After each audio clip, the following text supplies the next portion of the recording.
Speaking of wonderful women, I'm actually so pleased that we can actually have this interview, and I'm really fascinated to talk to you about, first of all, about your book. Now, The Unhappy Caterpillar, and I'm going to look at the synopsis of what a child will learn. They'll learn about friendship, self-acceptance, life cycle of a caterpillar, mini beast, and butterfly facts. It takes about 4 weeks for the caterpillar to grow before it is ready to start the transformation into a butterfly. It takes between 9 to 14 days for the chrysalis to form before it becomes transparent and for the butterfly to emerge. Most adult butterflies live between 2 to 4 weeks. And lastly, if a caterpillar does not complete the full cycle and turn into a butterfly, sadly it will die. So it all sounds sad, but it's amazing. It's not sad, because you've got these two wonderful, Caterfumi and Cateribbi. And I'm not going to give too much away because we want people to buy this book. But they are best caterpillar friends, and they can't wait to turn into beautiful butterflies. And I think just the synopsis there, it just reminds me how children, how as adults we can step into our child state, and just what a child's life is about. And we're coming so far away, aren't we, from as children? They're growing up too fast. What inspired you to write the book? Well, what inspired me to write the book was I have a theatre company that I set up back in 2019, I think it was. And the theatre company was set up to give children of colour, mainly children of African and Caribbean descent, an opportunity to take part in musical theatre. We give a holistic programme which covers stage etiquette, choreography, drama, improvisation, script writing, backstage, the whole thing. And that happens over the 6 weeks holiday during the month of August. And we have a boot camp. We call it a boot camp. So we start off with this boot camp where they learn all these drama skills, and then it leads into a script that they then perform to a paying audience the last weekend of August. And we work with children from age 9 to 13. Over the years, parents were constantly saying, that we, do not do something for the younger children. However, every year we have taken children who have been like 6 or 7, and they've been amazing. So I think what happened last year was it was an opportunity to do something for the younger children. So I started kind of creating the whole Unhappy Caterpillar, which then kind of morphed into a book, which then, so that's how the Unhappy Caterpillar came about, was to create something for our younger children, the under 7s. So the book was written, but we started kind of doing a play in a day before it was actually published. So we went into schools and we worked with Key Stage 1 children. So we're looking at children from 5 to 7. And we would go in the morning, and by the end of the day, they would have completed the play, the Unhappy Caterpillar play, using improvisation, using the script, along with the song, and they would perform it to the rest of the school and their parents. How important is it for you? How important do you think it is for self-acceptance, life cycle of a caterpillar? Yeah, they're gonna go through the metaphor.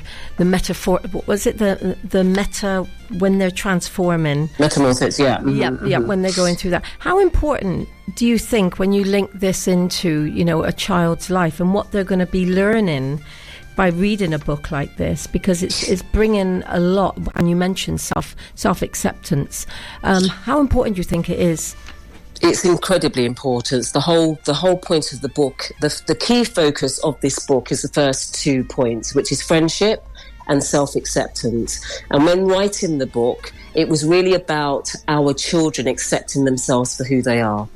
There's a lot of things going on, as you know, and our children don't feel that they are accepted whether it's their hair, whether it's issues about them going to school with their hair in an afro or in cornrow or in locks, whether it's about the colour of their skin. Colorism is a big thing within our community. So the whole thing about self-acceptance was key in this particular story.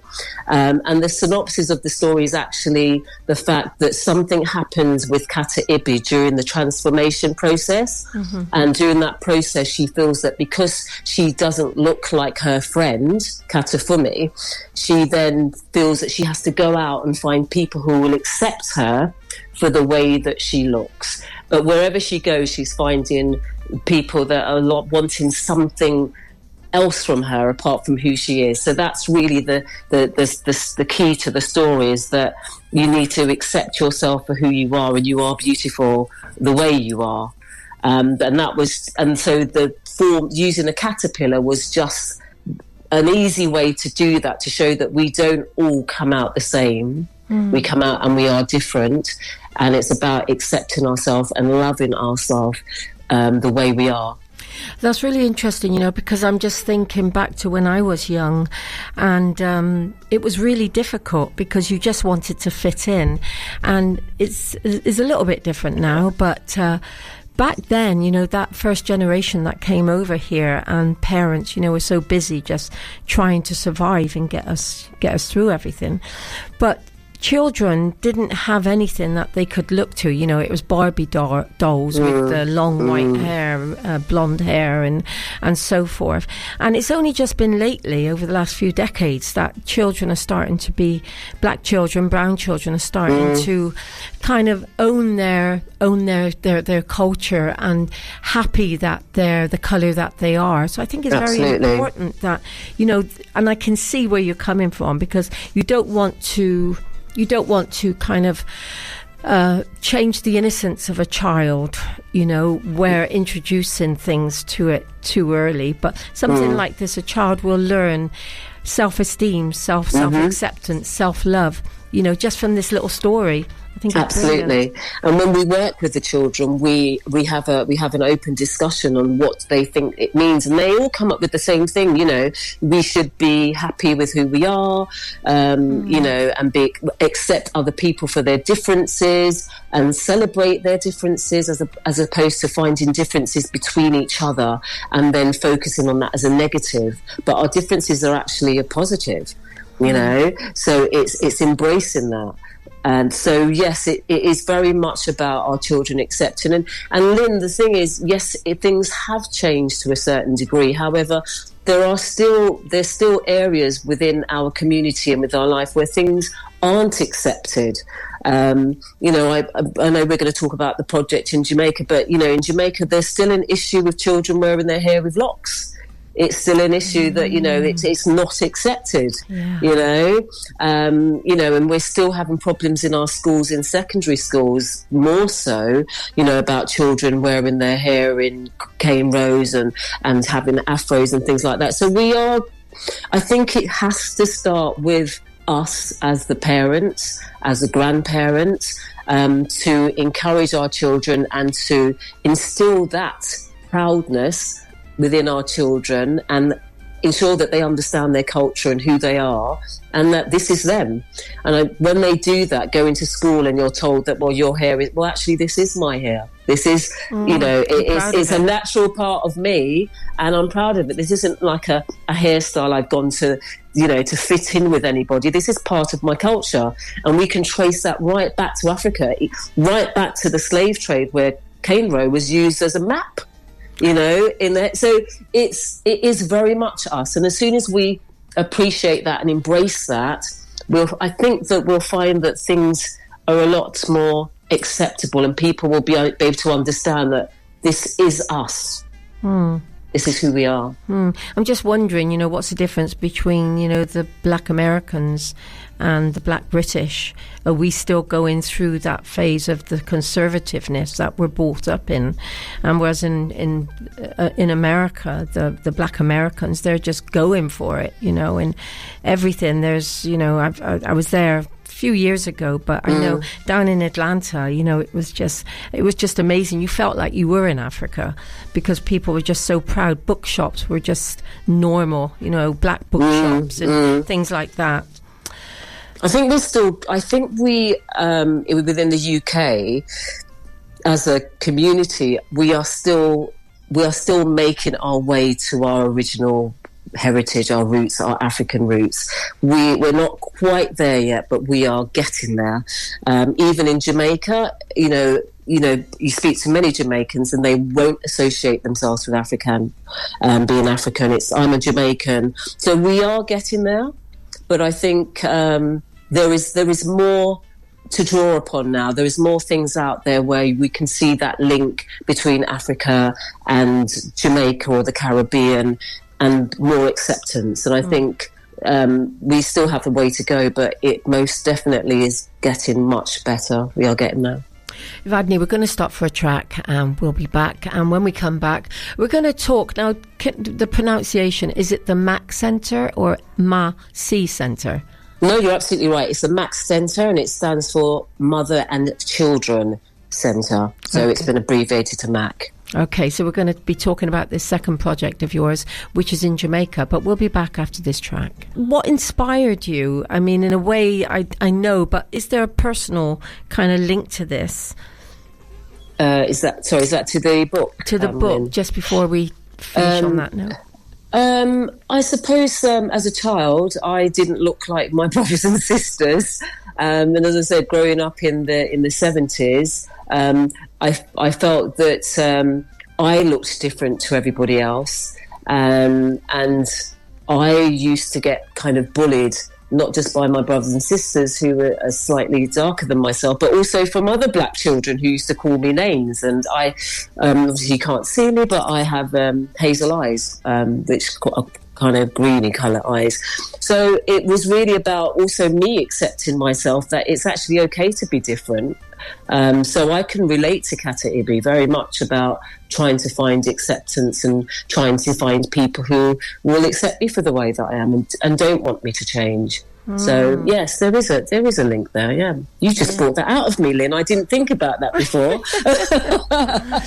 No, I think it's wonderful because I think things happen to us that we don't know at the time. It's in our unconscious, but we don't know at the time that that is God, the universe, whatever you want to call it, is really making us go through that because we go through it and then we use it to our advantage later on in life. I know when I was younger, I was a chatterbox and I was always asking people questions, and I had a friend or a couple of friends that used to say, "Oh, you're too rude, you're always asking questions, you're nosy," and it led me to my profession that I'm in now, because I sit and talk to people all day, every day. Yeah. So I think that's the case. Evadne. But listen, we're going to go on to your second project, and that's the MAC Centre, Mother and Child Centre in Jamaica. Now, this was opened on the 28th of September 2020, and it's a continuation of your parents' legacy to serve, develop and enrich the community of Calderwood, while ensuring that their community spirit will always be remembered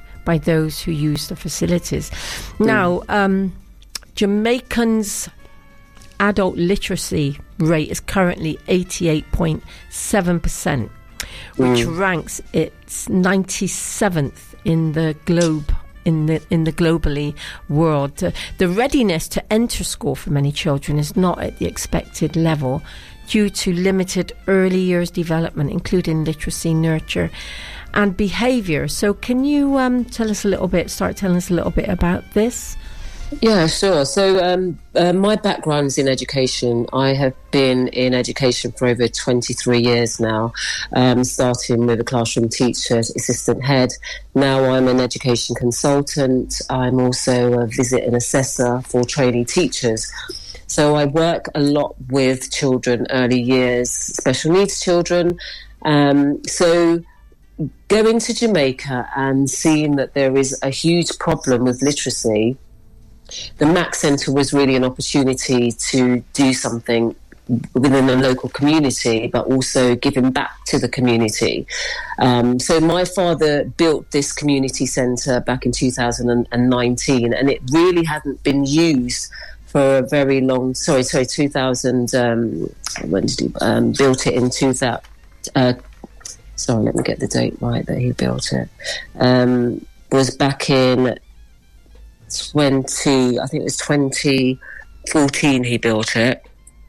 But it hadn't really been used for a long time.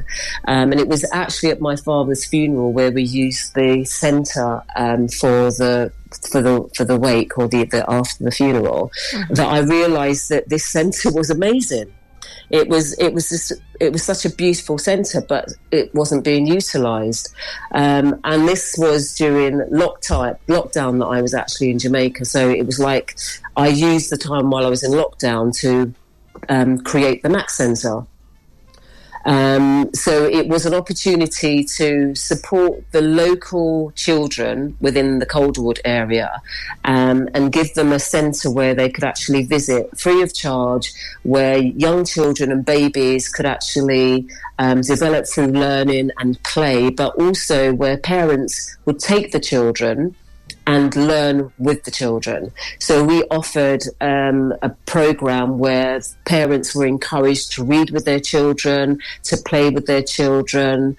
If parents were finding it challenging, reading a challenge, we would support them with the reading, but just getting them ready to enter primary school.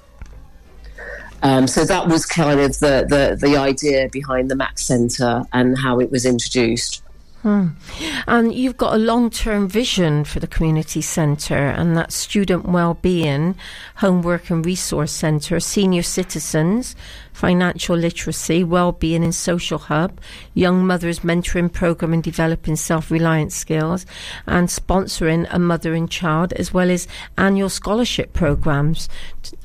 Yeah, so the centre was built by my father to serve the community, and obviously early learning is just one part of the community. The community is made up of many different people with many different needs. So the long-term aim is to ensure that the community centre is used by every member of the community, that there is a service provided for everyone.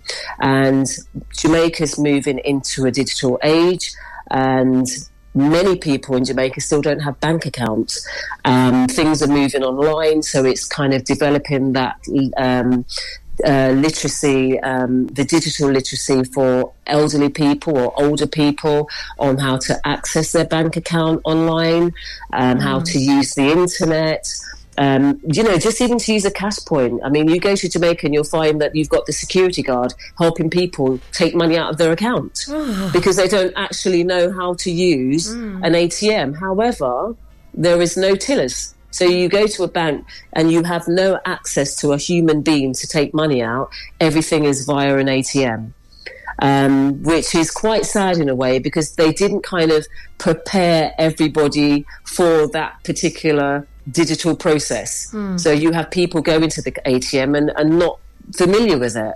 So this is an opportunity again to ensure that all members of the community can use the ATM, can use online banking, are aware of all the dangers online as well as given a space for young people to do homework, to have access to the internet, to have a safe space where they can go and do their homework, where they have a table and a chair, where they're not on the bed or wherever it is they're doing it, trying to do. So it really is a whole community thing that we're trying to achieve there. How is it run, Evadne? Because obviously this takes an army of people in. So how is it run? So at the moment, the Max Centre is run by an ex-primary school head teacher with early years experience. She's now the local JP of the Calderwood area, and she runs the Max Centre in my absence. I'm planning to spend more time in Jamaica to actually develop the next phases of the project, so I will definitely be spending more time out there. But one of the things that we are looking to do is to create a bank of volunteers. So teachers, educators, just anybody who wants to support what we're doing, we are building a hosting program so that people who want to volunteer at the centre can stay with host families that live within the community and then work at the centre. So they'll come over to Jamaica for a period of time, stay with the local family, really kind of get involved with the culture and how people live while offering their services to the centre. And is this anyone, or is it people from African heritage background? This is anyone at all. When it comes to serving the community, when it comes to supporting our children, our people, as long as you have the right mindset, as long as you feed into our mantra, you feed into our vision, anybody is welcome. So the building is in urgent need of repair, so currently working on raising funds under the foundation set up in your parents' honour. So how's that going? So we set up, so unfortunately I lost my mother last year, and what we did was to obviously to commemorate her and also to help continue in her legacy, we set up a foundation in both my parents' names. So it's the George and Phyllis Bygrave Foundation, and that incorporates the community centre plus the clinic that my dad also built there as well. Plus my mum also has a church in Brownstown that she was also head of, and all these buildings are great because, as you know, any project, the biggest problem is, and the biggest finance is the building. So we're fortunate enough to have these buildings where we can run these centres, but the centre itself is in urgent need of repairs. It was poor material, kind of not looked after all the times that it wasn't being used. So we set up the foundation, and we did the launch of the foundation last October, and we've raised quite a bit of money, but we're constantly raising funds to help put a new roof on the centre, and that's not going too bad, but obviously, you know, it's an ongoing thing. So we're planning to do another fundraising event in the summer or early autumn, which will be a jazz evening. And that way, again, we'll be raising more funds to help to help build the centre. Okay. So before we finish this interview, I want you now to give details. If any generous person out there wants to send or contribute to this, just give me some details on air, and then you can send them to me, and we can certainly put that up on our Facebook page. Yeah, so if anybody would like to either volunteer for any of the programmes that we're doing over the coming years, you just need to contact me on my email address, which is my name, Evadne Bygrave, at btinternet.com. And if you email me, then I can give you further information if you want to either donate or if you want to volunteer, because all volunteers will need to go through a DBS check in the UK. Again, just safeguarding. We just want to make sure that we've got the right people working with us. In there, you mentioned the after-school programme. The after-school programme is something that will actually start next year and will be housed in the church that my mum owns in Brownstown. So that's something that we want to start straight away to help the community within Brownstown. And any funds that we make from that will go towards the foundation and helping to build to do the repairs at the centre. Okay, so let's get your email address for people that might want the spelling to be correct. So it's Evadne. That's EVADNE. Bygrave, BYGRAVE, and actually if they go to the gmail.com, it's easier to remember. So that's Evadne Bygrave at gmail.com. Okay, great. And something else that you just mentioned, Brownstown, so that's in St Anne's. So that's correct. Close to the coast. So where is Calderwood? So Calderwood is right up in the hills. So it's almost like the Blue Mountains of St. Anne's. And I think if anyone's familiar with Bob Marley, who comes from 9 Miles, and there's the 9 Miles Museum, Calderwood is literally the next district to 9 Miles. Okay, so that's way up. That's way up in the hills, but it's absolutely gorgeous, breathtaking. So it really is rural, and that is where we're having more of the issues with education and literacy levels, because it's the rural areas. So hence why the MAC Centre is really important for the local people up there. And if there's anywhere that they can go, I mean, we've got some websites here that I want to call out, www.jetuk.org. People can go to that. Are there any other websites that we can singabook.com for the book? Okay, so singabook.com for the book, and obviously anyone orders the book directly will have a signed copy from myself. Jet UK is an organisation that I currently work with. I'm the literacy coordinator for Jet UK, which stands for Jamaican Education Task Force, and we are a group of educators from the diaspora who work in Jamaica. So we deliver workshops, CPDs for teachers, we provide resources.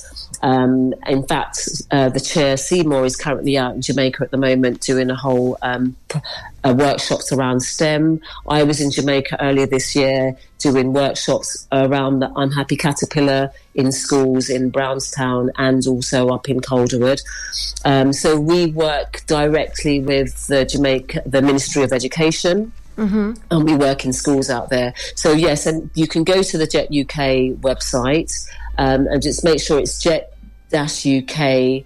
Let me just get it right, because you can end up .org, because you can end up going to another site. And there again, you can find information about the work that we are doing in Jamaica, which is also associated with the MAC Centre. Okay.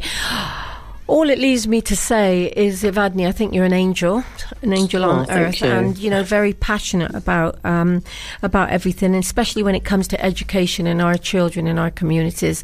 And I think people don't realise how hard it is for a lot of our kids out in Jamaica, out in the Caribbean, and we take it for granted over here. A lot of our children don't know how fortunate they are, to be over here. So, I just want to salute you and thank you so much for sharing all this information. People can go to our Facebook page and they will see information that I'm going to put up. And as Evadne said, if you want to get in touch with her, it's Evadne Bygraves at gmail.com.